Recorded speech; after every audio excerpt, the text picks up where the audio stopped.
Okay, Virgo, let's see what are the exciting things happening to you in the next 30 days. From the time na mapanood nyo ang reading na to, this is a general reading. Just take what resonates. Watch your Sun, Moon, Rising, Venus for other messages. And thank you sa lahat ng mga sumusuporta dito sa ating channel. Just a reminder, gamitin nyo lamang ang reading na to bilang gabay. Pa-follow, like na rin ng ating Facebook at TikTok. Lahat po yan, Mystic Queen PH. Like, share, subscribe, turn on post notifications para lagi kayong updated sa ating mga readings. And if you're interested in private readings, meron tayong link sa description at sa pinned comment. Paki-check nyo na lang. Okay, Virgo, let's see. Exciting things happening in the next 30 days. Wow. King of Pentacles. Yung iba sa inyo na may negosyo, titingalain kayo sa negosyo nyo, no?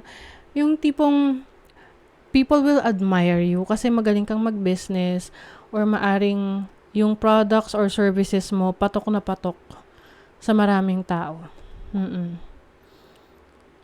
So, yung iba sa trabaho naman, maaring meron kayong i-assume na leadership role. So, yung iba sa finances ninyo, mas magiging fully in control kayo of your finances. Meron kayong financial stability. You have the Justice card. Bringing balance into your life. There's also truth, katotohanan about can be your career, finances, na marirealize mo na, oh okay, maybe I need to make some changes. Oo, kasi may Wheel of Fortune ka rito. So, Wheel of Fortune is change. This is about your destiny, your karma. So, yung mga in-effortan mo, trabaho, career, business, this is going to be worth it for you kasi makikita mo in the next 30 days yung bunga ng mga itinanim mo. Maaring ngayon nililid ka sa iyong destiny. Some of you, possible na meron kayong ma-acquire na certain property, no? Ari-arian. In the next 30 days, maaring mag-aasikaso kayo ng paperworks, maaring mga permits, yan, sa inyong business. So, there's an expansion. Yung iba, pwedeng meron na kayong existing job, no, or existing na business na gusto nyo pang sumubok ng bago. So, it's a big decision for you, but I think ililid ka talaga sa tamang direction, no? Kasi kung hindi yan matutuloy, hindi yun para sa'yo. Pag natuloy, ibig sabihin, it's meant for you. Wow, 9 of Cups. Wish fulfillment. Meron kang wish na matutupad. Tingnan natin, saang area of life tong wish na to. 8th house, sa business. Oo, pwedeng meron kang papasuking investment. Tapos makikita mo agad kung ano yung naging resulta ng investment mo. Because 8th house is about other people's money. 8th house is also about changes, transformation. So, maaring meron ka talagang gustong baguhin sa buhay mo ngayon, sa situation mo. I think you're going to follow your heart, no? Susundin mo kung ano yung gusto ng iyong puso na matagal mo nang pinag-isipan. And finally, you are doing it. Knight of Swords, this is a very quick action. So, may mga pagkakataon na kailangan nating mabilis na mag-isip para mabilis tayong makapag-desisyon.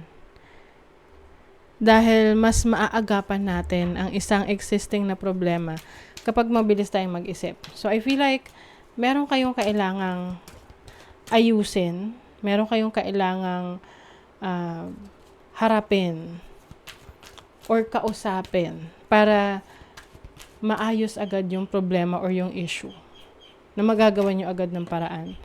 You have the Judgment card. So, Judgment is about reinvention of your life. You are reinventing yourself.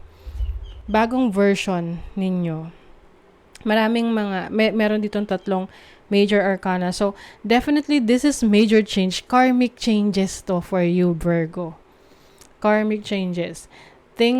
Meron may mga bagay na mag-e-end para merong magsimula. This can be ending a career, a situation, a relationship, para mag-transform ka, para maging bagong version of yourself ka, a new Virgo, kumbaga. And I think itong change na to, itong pagbabago na to, magiging masaya ka sa kalalabasan yan. Mas may fulfillment dito sa change na ito. Like for example, yung iba, example lang naman, yung iba, meron silang enhancement na ginagawa sa sarili nila. Example, nagpapa-rhinoplasty. So after nun, no, nakita nila yung major change sa kanilang physical appearance. And nagustuhan nila. And dahil doon, they feel more confident. And the more confident you are, the more opportunities yung i-attract mo. Oo. Kasi iba yung energy ng isang taong confident eh. Parang wala siyang kinakatakutan, wala siyang insecurity sa sarili niya. This is optical illusion, yes. I think magiging malinaw sa'yo kung ano yung totoo, ano rin yung hindi. So, I feel like you are becoming more authentic. Mas ipapakita mo yung totoong ikaw. Be very careful sa iyong kalusugan, okay? Maaring may mga bagay kang hindi pinapansin sa iyong kalusugan, which is something that you need to focus on as well.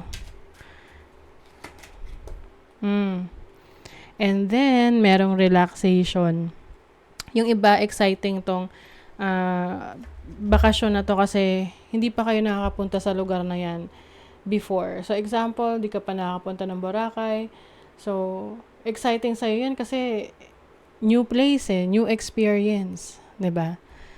So any place wherein you will find comfort, you will find happiness after ng stress.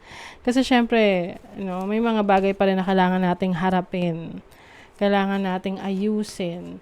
Kaya yung iba, you might feel, stressed dito sa mga pagbabago na to. But the moment na na-realize mo kung ano yung dapat mong gawin, yung stress na yan mawawala. You will heal. And I think after a challenging experience, meron ka namang time para sa sarili mo. Dream Weaver, tune into the energetic grids around you. Where can you send your energy for healing? See? So part of your healing is yung vacation na yan, exciting vacation na you will experience in the next 30 days. Divine feminine, you are being called on to rise. Yes, you are rising above. Ito na ang iyong pag-angat, 'di ba? Ikaw ay aangat na. Maaring mas marami rin taong makakapansin sa mga pagbabago na yan na mangyayari sa'yo. Dahil nga, mas nagiging tiwala ka sa sarili mo That you know what you want. So, that is your reading, Virgo. Thank you so much. Bye.